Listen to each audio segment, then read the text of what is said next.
بالکل جو میں نے آپ سے پوچھا تھا آپ نے اس کا جواب نہیں دیا. سائم کو لیٹ انٹروڈیوس کیا. وہ لیٹ, وہی میں نے شروع میں آپ کو تھوڑا سا بتایا کہ دیکھیں کیونکہ سائم سے ہم نے کنٹینیو شروع میں ہی بالنگ کراتے رہے, ٹھیک ہے, اس میں وہ کانفیڈنٹ بھی فیل کرتا رہا, اور میں نے زیادہ تر دیکھا ہے کہ اس نے بیٹنگ میں اتنا اچھا پرفارم نہیں کیا جتنا بالنگ میں کر رہا ہے. تو آپ یوٹیلائز کریں, آپ اس کو یوٹیلائز تو کریں نا. آپ اگر ایک طرف سے اگر شاہین کے ایک اوور میں رن بن گئے, ضروری نہیں ہے کہ شاہین نے ہی دوسرا اوور کرنا ہے, آپ اسپنرز کو لے کے آئیں وہاں پہ جو پرفارم کر رہے ہیں, کرتے ہوئے آ رہے ہیں. تو آئی تھنک کہ اگینسٹ اسپنر, اور خاص طور پہ جو اس طرح کی ٹیمیں ہوتی ہیں فاسٹ بولر کو اچھا کھیلتی ہیں, اسپنرز پہ تھوڑا اسٹرگل کرتی ہے, اور وہ کافی بڑے بڑے بیٹسمنوں کو میں نے دیکھا ہے کہ سائم ایوب پہ کمفرٹیبل نہیں ہوتے وہ لوگ. توصیف صاحب یہی آؤٹ آف دی باکس سوچنا پڑے گا.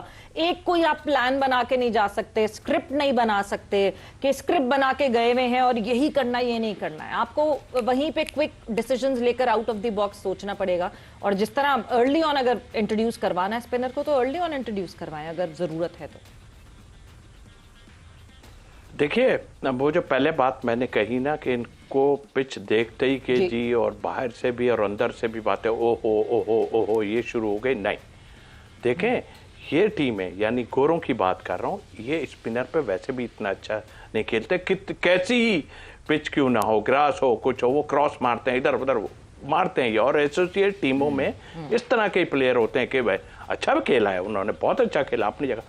بالکل آپ نے صحیح کہا کہ ایسے لوگوں کو ٹھیک ہے آپ نے گراس دیکھ کے ہی اوور ان کو کرائیں, جیسے شاید کہہ رہا ہے نا کہ ایک اوور کرا کے کوئی بات نہیں بعد میں لے آئیں آپ, ایسی کیا فرق پڑتا ہے. اور پھر آپ بالکل لانا چاہیے تھا آپ کو, فوری لے آتے. یہ نہیں میں کہتا سکسیسفل رہتا یا نہیں, بٹ آئی تھنک میرا خیال ہے کہ آپ تھوڑا سا اس طرف مت جائیں کہ یہ پچ ایسا ہے.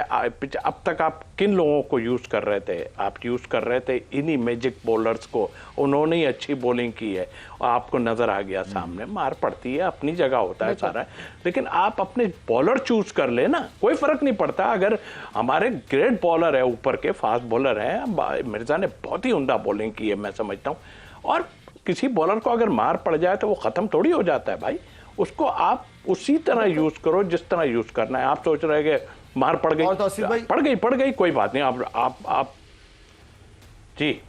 اور توصیف بھائی اگر آپ دیکھیں تو پاکستان ٹیم آپ کو واحد بالنگ اسٹرینتھ نظر آئے گی جس کے اندر ہر قسم کی ویریشن ہے, ہر قسم کی. مطلب آپ سائم ایوب نے ایک اوور کیا جو کہ ریگولر چار اوور کا بالر ہے, فہیم اشرف نے اوور ہی نہیں کیا.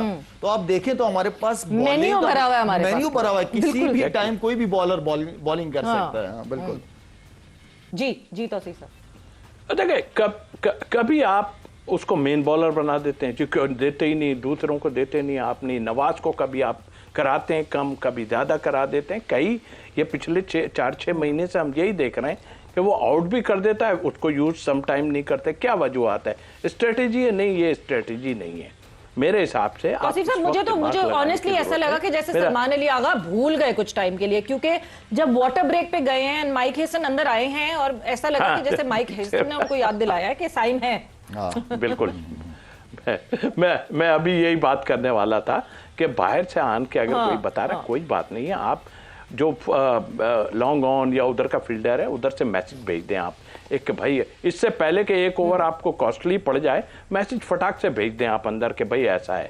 تو وہ آپ کر سکتے ہیں سیدھا, انتظار نہ کریں واٹر ہو رہا ہے یا کیا ہو رہا ہے یا کیا ہو رہا ہے. نہیں, آئی تھنک میرے خیال اس کو ہماری ٹیم بہت اچھی ہے, میں آپ کو بتاؤں. ٹھیک ہے یہ 2020 میں اس طرح کی ٹائم آتا ضرور ہے, لیکن ان کی یہ نیدرلینڈ, آئرلینڈ, یہ ٹیمیں مخصوص جگہ کے لیے ہیں جہاں پہ ان کو تھوڑا سا نظر آتا ہے. ہیں اتنے کی 140 150 بہت کیے, 130 پہ بھی دیکھیے گا آپ آگے چل کے دوسری ٹیمیں کس طرح ان کو وہ کرتی ہیں, اور چیز بھی کر لیں گی, کوئی نہیں. ان کی فاسٹ بولنگ نے اچھی بولنگ کی, انہوں نے بریک تھرو جس طرح دیے, اور پھر آف اسپنر نے ایک بہت اچھے کروشل ٹائم پہ وکٹس لے کے دیے, اور میں سمجھتا ہوں کہ ان کو کریڈٹ دینا چاہیے, اتنی دور تک میچ لے گئے. جو کہ ایسی ٹیم, ہماری جیسی ٹیم جو اتنی پرفارم کر کے آ رہی ہے, اس کو ان کو میرے حساب سے اتنے قریب نہیں آنے دینا چاہیے.